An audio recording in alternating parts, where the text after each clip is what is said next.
pose the question, gender roles play a major part in our world today. Has there been a significant acknowledgement of their importance within the education system to date? Through research and interviews, we chose to examine the role that gender plays in a classroom setting. We explored the unique experience of Cheryl Kilo Davis through her children's book, My Princess Boy. Have you heard of the Princess Boy effect? This is what the Princess Boy has taught us. Welcome back, everybody. Very, very interesting topic this morning. As a parent, how do you react, how should you react when your child's interests and behaviors fall outside of what many consider to be the norm? That was the question that Cheryl Kilo Davis wrestled with when her son Dyson showed a preference for girls' clothing and enjoyed dressing up like a princess. Look, he is adorable. To find acceptance for her son's interests and to help others accept kids like Dyson, Cheryl wrote a children's book called My Princess Boy, which is now being used as an anti-bullying tool in her son's elementary school, and it is a great book. So what can other parents learn from the Kilo Davis family, and what does it mean for parents of girls who are tomboys or boys who are princess boys? Please welcome Cheryl Kilo Davis, her son Dyson, and psychologist Dr. Deborah Vilhauer. In addition to the information we gained from Cheryl Kilo Davis, we chose to interview 2 teachers and 2 student teachers on the importance of gender roles. Have you ever heard of the Princess Boy effect? More or less, I've heard that it's more acceptable for a girl to dress as a boy than for a boy to dress as a girl. I haven't heard of the term, but I could kind of guess what it means. What I know about it is the essence of physical attributes or behaviors that apply to certain genders. I have, but I've only heard about it within the context of the actual school situation, where a young boy was wearing princess clothing, and that was causing some stress in the classroom environment in school. And the mother responded by writing and becoming very active in the school and then writing a book about it. As a student teacher, have you come across any gender different situations? I have. This past year, I had a little girl in my class who dressed as a boy, had a pixie cut, and definitely, I don't know if she identified as one, but she definitely dressed and hung out with the boys. I didn't treat her any different because she was dressing like a boy. It didn't really affect me. At first, I wasn't really sure if she was a boy or a girl, which I felt a little bit bad about because I should know those things. But I think she was comfortable with herself and hanging out with the boys, and her interests were the same as theirs, so it wasn't weird. There was a boy in my second grade class who would wear tutus and dress up more feminine.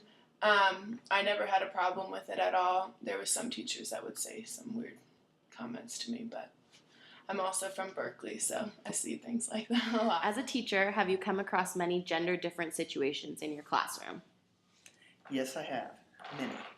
And when I taught at a smaller school, a private school, I did research on the avenues that high school students in particular had if they were coming out in terms of their orientation, how safe they felt, things that had happened within the school that were problematic or positive. I have. I mean, I think that when you teach young children, many of them are exploring, different gender norms, and a lot of times they don't even know that that's what they're doing. I've come across a lot of that in my teaching career, and it is. I think as a teacher, it is hard because you have sort of these preconceived notions of how boys should behave, how girls should behave. When you don't see that in the classroom, it does trip you up a little bit. But I think the thing that's important for us as educators is to be mindful that we don't have to have our kids fit into those gender norms, that they can actually feel comfortable to walk into a classroom, and if they want to play with the princess clothing and they're a boy, it doesn't matter. And we try to encourage our parents to let that kind of free play happen in the classroom. Well, Dyson was almost 2 years old when he started having kind of a unique eye for everything beautiful. So anything pink or sparkly, he just had a really, really great eye for anything that was just beautiful. And what did you think about that? You know, it was a struggle for me at first. I think my initial reaction, the first public display we had of it was picking him up from his daycare. And he ran up to me in a bright red sequins dress and pink heels. And I immediately felt uncomfortable. How have you been taught in school how to deal with this situation? Just to really accept the kid and to understand where they're coming from, and if they want to wear a dress, that they should wear a dress, or if they want to dress like a boy or cut their hair like a boy, they can do whatever they want. But that was the only situation I came, across, so I've never been taught, or I never asked any of my professors about it, so. As a teacher of college students who are preparing to become teachers themselves, what advice have you given them in regards to dealing with these types of situations?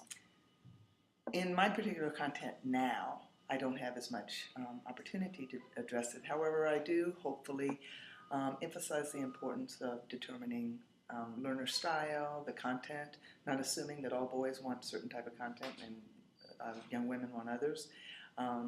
Also the processes and the products that they create have to be open to anyone without any kind of judgment. Well, I mean, I think the sort of overall goal is to make sure that kids understand that, or that the students that we have understand that they're going to be in classroom environments with a lot of different kids from many different experiences, and that it's important for teachers to sort of explore their own identities in order to understand their students better. So part of what we do, and we try hard to get them to understand, is sort of this culturally responsive way of responding to the needs of their students. So if it is a gender, situation, or a race situation, or a class situation, to really, sort of process that for themselves and to help their students process it by asking students to, sort of ask themselves those hard questions, and to not put their kids in boxes. Don't put your kid. Don't do that. But to see each kid as an individual and as a unique human being. Kids are not cultural blank slates. They don't come to us empty. They come to us with many different experiences, and so it's important that we see that. Do parents have questions about, is this a phase? Does this mean something about gender identification? Does it mean something about orientation? Did those questions go through your mind, Cheryl? Oh, absolutely. I mean, one of the reasons that we worked with Dr. Vilhauer and our family medicine, doctor was I wanted, the only message you get out there is that there's a gender confusion issue. Right. And so I wanted to make sure that, he was happy and healthy. That's what we want for our children. And absolutely. So I absolutely went to doctors. I worked with our teachers and, and just really kind of asked around, how does this work? As we know, times are changing. We need to acknowledge that not all children will fall solely into one gender category. Through interviews, research, and personal experience, we wanted to raise awareness on the changes in gender roles within the education system. It's time for parents and teachers to become more accepting of our changing norms within our society.